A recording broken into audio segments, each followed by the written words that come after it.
are the ones that are supposed to be the providers. They're supposed to be able to protect. I think that is definitely what they bring to the table, like the basics of what they bring to the table.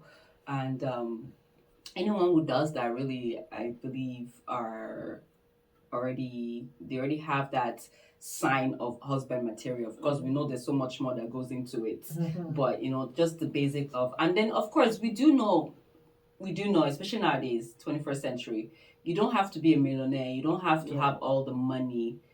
Especially now, we know a lot of jobs are not stable, right? Yes. So you don't have to be making like 100K a year to settle down.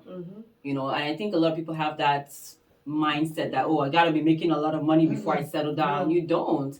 And I think all these young girls too, young ladies that are waiting for a man that is making 100K a year before they can say yes to a man, and they will have a good man making maybe 60K, and they will overlook him because they say he's not. Are you all right? Yeah. They're trying to keep up with the Joneses. Keeping up with the Jones will leave you single, miserable for a very, very long time. But like we were saying, like Queen B was going somewhere. Yeah. That you have to be able to do your part. Yes. Both financially and sexually. And I just to add to what you like, to buttress your point, when you said the job part, that was why I said he should be able to say, maybe if he had this good job that was paying and at this point he's not paying, he could be able to say, okay, maybe he had a $30 job an hour or $40 job an hour, and unfortunately something happens to it, he should be able to say, okay, I'm going to go to do the $18 job an hour. And that, just to keep the home going. So basically that's what I am saying when I say he can come down from his high horse just to make us happy, make things work for us and all that. And it's not like the woman is not working herself. She is, but, both of us will do it. Yeah. And then we're talking about the best part. That's what she calls the best part. Enjoyment. What is marriage without the enjoyment? Exactly. And women know it. Take care of the home, take care of the children, pick the kids from school. Just make sure everything is okay, your food is ready and everything. And then the man mostly goes and hustles and bring money home, and the woman takes care of the home. The woman is doing a big job. But now when you relocate to Canada with your spouse, and please men, listen to this.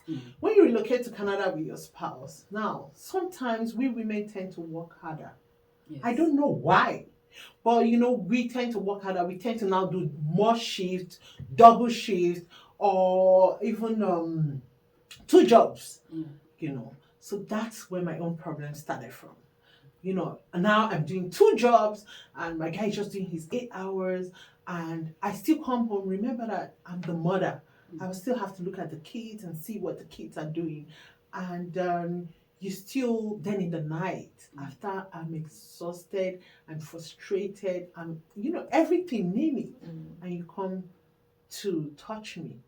My ex used to tell me that I used to hit him, and I didn't know. I'm like, get out! Because I'm tired, I'm stressed, I'm, everything. Yeah. So, I am, no spooner will work at that point.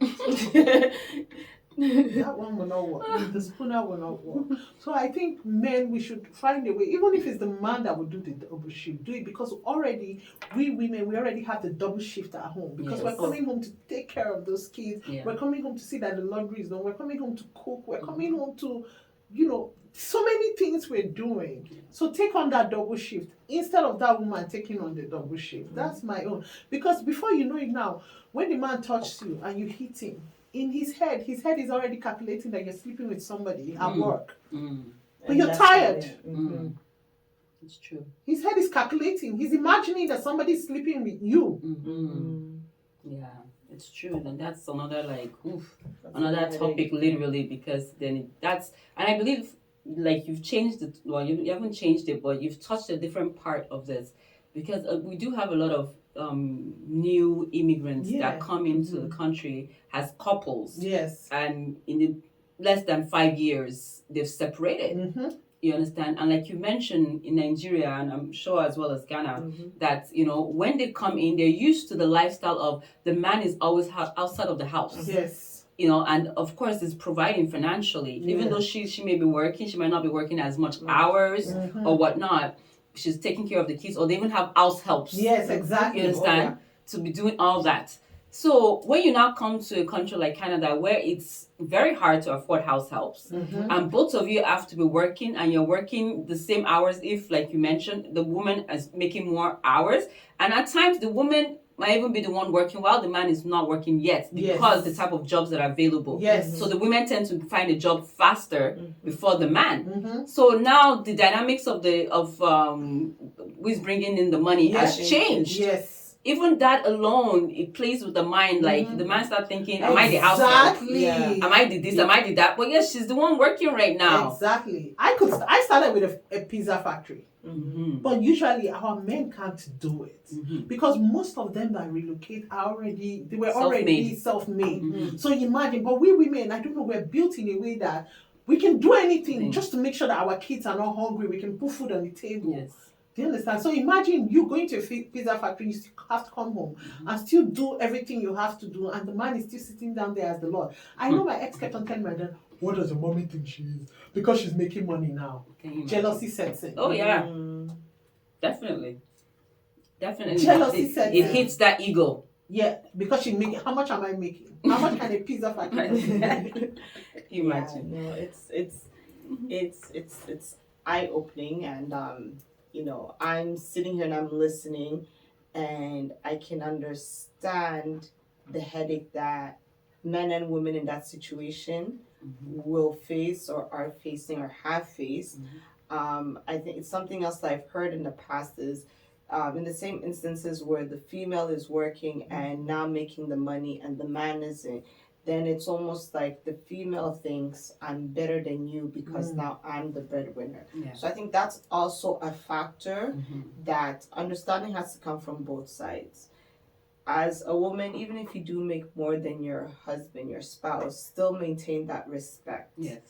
I think it becomes different if you see that your spouse is really just being lazy and not trying to find work and just, you know, sitting around doing nothing. Then I know that attitude can come in because frustration does come in, and then you're thinking, I have to be out here working and you're sitting there doing nothing. So yeah, Definitely. I would because I have experienced it, I would say that I'm going to disagree with you a little from saying respect, because even if I had to buy a furniture, I would buy it in the name of my ex. That's how that's how I still have that mentality. The man is the man. If I go to buy things and they say, okay, put a name, I will put his name there. So when you say, it's the man that now starts thinking. Yeah. His head is telling him that you are the one not respecting him. Everything you do, he will see it as a disrespect. And it's not the woman who is not respecting him. It's just the jealous. Yeah, it's that because of the change of dynamic, right? Of who is bringing the breadwinner, you know, who is bringing in the funds. So because, you know, I always say, you know, back home, it's a patriarchal lifestyle. Yes. So a lot of men get away with a lot of things. Women are not given as much opportunity, even if they would say they are, but really they're not. That's why when they now come to a country like Canada, because people always say, oh, Canada favors women. No, Canada does not favor women. Canada favors everybody. Yeah. But because the women that have been oppressed from where they're coming from now come and find freedom. Yes. Some of them will take it up and do the needful, but you do have a handful of them that come and abuse it because they've never seen freedom before. Yes. So when they do come here and say, oh, I can do this,¬ oh my goodness. Some of them now, it does get to their head. And of course, there's now friction in the home. Yeah. You know, and the same thing now happens to the men. They're used to having all the power and having all the say. They now come to a country like Canada, like, you can't talk too much because everybody now has a say. There needs to be a space for everybody to hear each other. And that deepens their own ego. So they now feel threatened. Yeah. And at that point, it now brings an issue with, oh, so because you think you're making this money or you're making more money than me, even though she's just making her money, like you said. And I'm putting everything in the home. I am not taking $1 out. I'm putting everything in the home. But it's threatened. Like, oh, she's making money. Or now she's making more money than me. But it's okay. Yeah. We need to remember that marriage is partnership. Yeah. But because of what they've been taught, Yes. like we mentioned before when we were speaking, right? That, oh no, I think it was you that mentioned it, that, when your parents tell you to go do chores, Mm-hmm. Mm-hmm. it's only the ladies, It's the only girls, women. Yeah. that they want to train. Yeah. Mm-hmm. And like you said, your father too, My father was like, I was raised as a wife. Yes, I went to school, and my father is very learned. I went to school, but I was raised to be a wife. Mm-hmm. That's it. Yep. That's our duties. That's our job. Yeah, and he saw me as a wife. When people ask me, and like coming to what you're saying about Canada, when people ask me what's one thing about Canada, I said Canada gave me a voice as a woman. Mm-hmm. That's one thing Canada did for me. I have a voice. I can do any job. Mm-hmm. I can be a truck driver if I want to. Yes. That's what Canada has taught me. Yeah. I can do anything. Nothing. I can be a construction worker. Yep. Anything. Not limited. So it's not only for men. No. So that's the voice Canada has given to me. Mm. So I always say that Canada gave me a voice. Yeah, and some people will see it as a threat. Yeah. Because as a female, if you talk your own, you don't respect. mm, Speaking your mind, I guess, is a form of disrespect, especially if it doesn't go with the mindset or in their thinking path. Then it's, this one she doesn't respect, don't go near her, don't talk to her, whatever the case is. But it still boils down to the way they were trained. yeah. But again, too, and while I was in Nigeria, I went to the famous pastor. He preached about it. So this is not even only Canada. Please, you guys should leave jealousy in the home. The man's money is your money. Your money is the man's money. The pastor was saying that a man came to confess to him that he ruined his wife. His wife was making money. His wife was building a house. And he felt threatened. He wasn't happy. And he went to the voodoo man, and they said, just bring the bathwater of your wife. And he found it. We got the bathwater of his wife and gave it. This is in Nigeria, and this is not here in Canada. And he gave that bathwater, and his wife, everything crumbled. I also have a friend who bought a Mercedes from her cooking business, and the husband said, you can never park that Mercedes in my house. Guy, you can drive the Mercedes if you want. Yes, na, it's our car. It is our car. Hey, doesn't matter who bought it. So it's jealousy.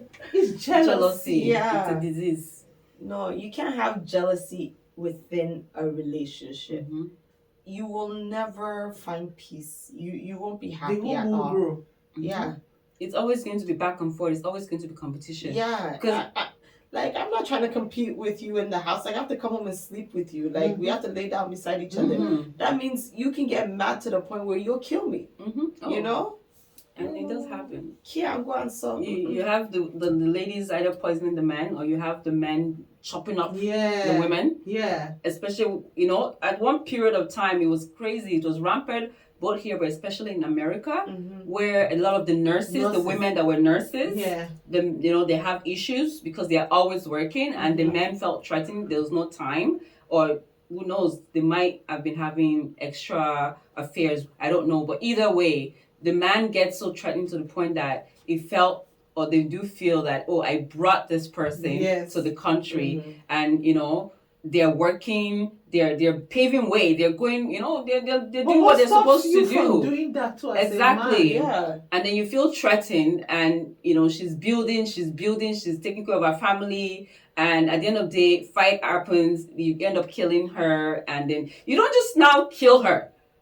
You now chop her up, and anger. Like, it's crazy. The anger is so demonic that killing them or shooting them is not enough. You have to chop. Like, are they going to come back to life after you shot them? Let's stop this thing. Let's stop it.